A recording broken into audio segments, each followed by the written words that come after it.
इस वक्त मेरे साथ जेबा खान मौजूद हैं, जो कि एक सोशल एक्टिविस्ट हैं।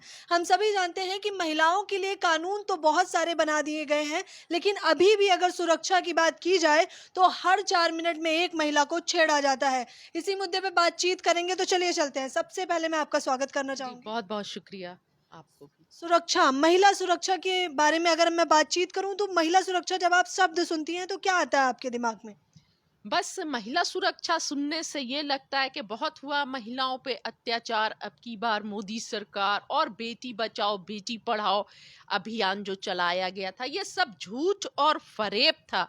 देखिए, मैं एक छोटी बात बताना चाहूंगी। जब देश की सरकार खुद आसिफा के साथ क्या हुआ, निर्भया आसिफा के साथ क्या हुआ, और अभी हाथरस में जो मनीषा वाल्मीकि थी बच्ची, उसके साथ क्या हुआ, दिल्ली कैंट की जो घटना है, वो छोटी बच्ची के साथ बलात्कार होता है, उसको कहाँ इंसाफ मिला। तो इन सभी घटनाओं का दूसरी घटनाओं से एक कनेक्शन होता है। अगर मनीषा वाल्मीकि के साथ जो घटना हुई और रात में उसके 100 को जला दिया गया, मतलब उसे अंतिम संस्कार भी जो है सम्मानजनक नहीं मिला, और पूरी जो पुलिस और प्रशासन है, सारे पॉलिटिकल लीडर्स को और पत्रकार को वो घटना स्थल पर लड़की के घर पर जाने से रोक रही थी, और जो सही न्यूज है, सही खबर को बाहर आने से रोक रही थी। जब सरकार ही लिप्त रहेगी आवाज को दबाने के लिए, दबाने में, जो जिनके साथ जुल्म हुआ है, जो जिनके साथ घटना घटी है, तो जाहिर सी बात है कि बलात्कारियों का और जो गुनहगार है उनका मनोबल बढ़ेगा। और मैं एक बात और ये बोलना चाहूंगी कि जिस तरह कोरोना काल में हमने देखा था, कोई भी गली और चौराहे से कोई भी व्यक्ति बिना मास्क लगाए रात के 1 बजे भी नहीं जा सकता था। पुलिस वाले फौरन पकड़ लेते थे और फाइन लेते थे।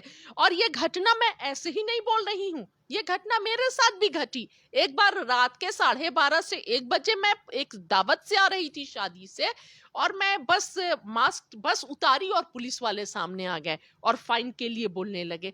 तो 1 बजे रात में पुलिस इतनी एक्टिव थी, फाइन को लेके पैसे शोषण कैसे किया जाए। अगर इतनी ही एक्टिव पुलिस हर गली चौराहे में महिलाओं की सुरक्षा को लेकर रहेगी, तो महिलाओं के साथ ये घटना ही नहीं घटेगा।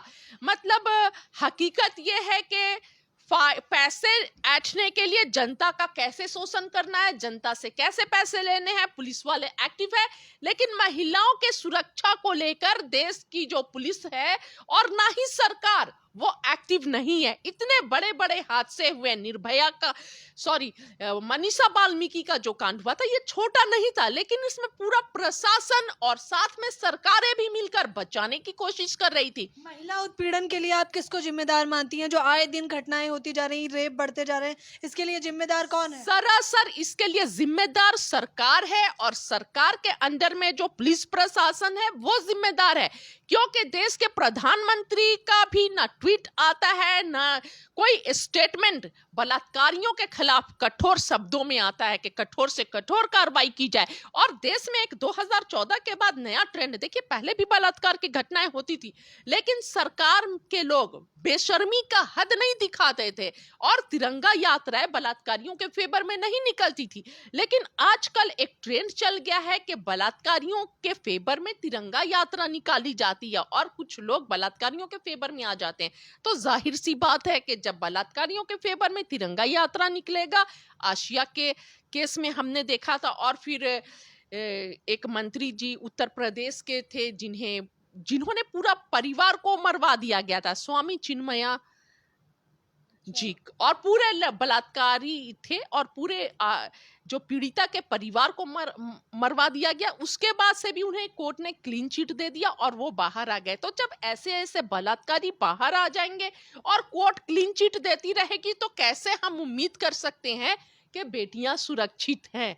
बिल्कुल सुरक्षित नहीं रहेंगी। क्या आपको लगता है कि सरकार सुरक्षा बढ़ाने की जगह जो है इन चीजों को बढ़ावा देती है और राजनीति करती है? जी बिल्कुल, क्योंकि सरकार में ही आप देख लीजिए, जो सरकार के मंत्री और कैबिनेट में बैठे हुए हैं, जो एमपी जीत कर आए हैं, उसमें कितने सारे बलात्कारी हैं और उन पर केसेस हैं।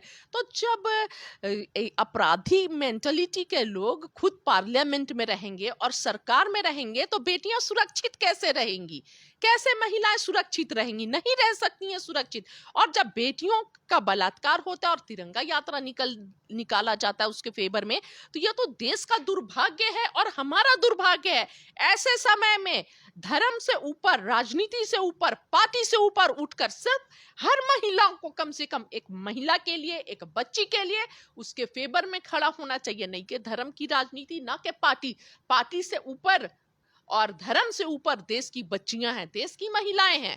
सोचने वाली बात है कि अभी भी हम 21वीं शताब्दी में रह रहे हैं, जहां तकनीक की बात होनी चाहिए वहां अभी भी महिला सुरक्षा की बात की जाती है। ऐसा क्यों?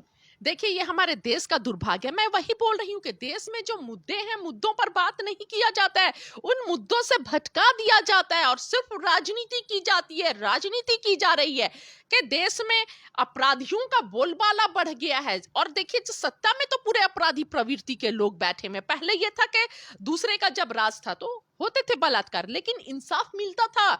जो पीड़ित परिवार था, पीड़िता को इंसाफ मिलता था। लेकिन अब तो ऐसा हो गया कि पीड़िता को एक ट्रेंड चल गया है कि इंसाफ के जगह 2 बजे रात में अंतिम संस्कार भी सम्मानजनक नहीं मिलता है और मट्टी तेल और पेट्रोल छिड़क कर आग लगा दिया जाता है उसके शव को। तो जब सरकार, सत्ता में बैठे लोग ऐसे आपराधिक प्रवृत्ति के हैं, तो देश में बेटियों को सम्मान और न्याय कौन देगा? किससे हम उम्मीद करें? ये बेटी बचाओ बेटी पढ़ाओ जो था वो एक जुमला नहीं था, वो एक थ्रेटनिंग थी कि बेटियों को बचा लो, इन भाजपाइयों से बचा लो। ऐसे जो प्रवृत्ति के लोग बैठे हुए हैं, गुंडा टाइप के, इनसे बचा लो बेटियों को। वो एक थ्रेटनिंग थी। हमने समझने में देर कर दी। हमें समझने में अभी जाफरपुर में, दिल्ली के जाफरपुर की घटना है, हरियाणवी महिला के साथ बलात्कार होता है और 100 को बारिश में बाहर छोड़ दिया जाता है पुलिस प्रशासन के द्वारा। मतलब एक तो पीड़िता जिसके साथ इतनी बड़ी घटना हो जाती है, जिसके परिवार पर क्या गुजरता होगा, जिसकी जब बच्ची के साथ ऐसा, और उसके बाद से उन्हें लगातार पुलिस के चक्कर, थाने के चक्कर, राबिया सैफी के साथ भी यही घटना हुई थी। तो इंसाफ तो मिलता नहीं है। प्रशासन खुद और सरकार खुद लिप्त है महिलाओं की आवाज को दबाने में, बच्चियों को इंसाफ देने में विफल है सरकार। ऐसे बलात्कारियों को, जो महिला के साथ बलात्कार करते हैं, अन्याय करते हैं, जुल्म करते हैं, फास्ट ट्रैक कोर्ट में इनका अविलंब सुनवाई होनी चाहिए और फांसी होनी चाहिए। एक बार कानून तो लगे, उसके बाद से देखिए कैसे बलात्कार रुकता है। इंसाफ तो देकर देखे, सच्चे दिल से इंसाफ तो देने के लिए सोचे पहले सरकार। सरकार का ये कहना है कि अगर इतनी जल्दी कानून सुना दिया जाएगा तो हो सकता है गलत लड़के को जो है कानून चल पड़े, उस पे गलत लड़के पे कार्रवाई की जाए, क्योंकि कभी कभी ऐसा माना जाता है कि महिलाएं गलत आरोप लगा देती हैं। देखिए, तो इतना जो हमारा सिस्टम इतना ज्यादा डेवलप है ना, और मेडिकल साइंस भी बहुत डेवलप हो गया है आज के डेट में। तो ये सब किस दिन काम आएगा? ये तो सिर्फ बोलने की बातें हैं, क्योंकि सरकार नहीं करना चाहती है। बेटियों की सुरक्षा उनके लिए मायने नहीं रखती है। आप बताइए ना, कोरोना काल में आप निकल पाते थे क्या? हर जगह कैमरा लगा हुआ था, आप बिना मास्क के निकल पाते थे?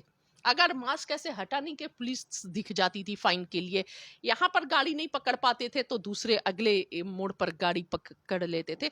लेकिन इतनी ही एक्टिव मैं ये पूछना चाहती हूँ, पुलिस प्रशासन जो है और देश का सिस्टम, न्याय प्रणाली जो है, महिलाओं की सुरक्षा को लेकर, बेटियों की सुरक्षा को लेकर क्यों नहीं है?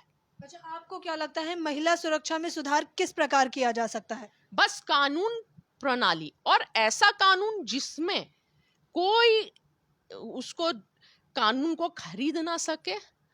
बस फास्ट ट्रैक कोर्ट में इसका अविलंब घटना का जो जांच हो और सजा मिले। जिस दिन ये आ जाएगा, और देश में कानून तो बहुत बनते हैं पर इम्प्लीमेंट नहीं होता है। जरूरत है कि इम्प्लीमेंट किया जाए, जरूरत है जमीन पर उतारने की, सिर्फ कानून को बनाकर ताक पर रखने की नहीं, अविलंब सजा दी जाए। जिस दिन ये कानून आ जाएगा, मैं यकीन के साथ बोलती हूँ कि ये जो रेप के कांड है, ये बहुत 80% 90% अपने आप डिक्रीज हो जाएंगे। चलिए, जैसा कि आपने सुना, इन्होंने एक बहुत अच्छी बात कही कि अगर कोरोना काल में मास्क जरूरी था तो इतनी ही सुरक्षा अगर सरकार, कानून लड़कियों के लिए भी कर दे तो हो सकता है कि रेप केस पूरी तरह बंद हो जाएं। खैर, आप लोगों की इस बारे में क्या राय है, हमें नीचे कमेंट बॉक्स में बताना बिल्कुल ना भूलें। मेरे साथ बने रहने के लिए आपका बेहद शुक्रिया।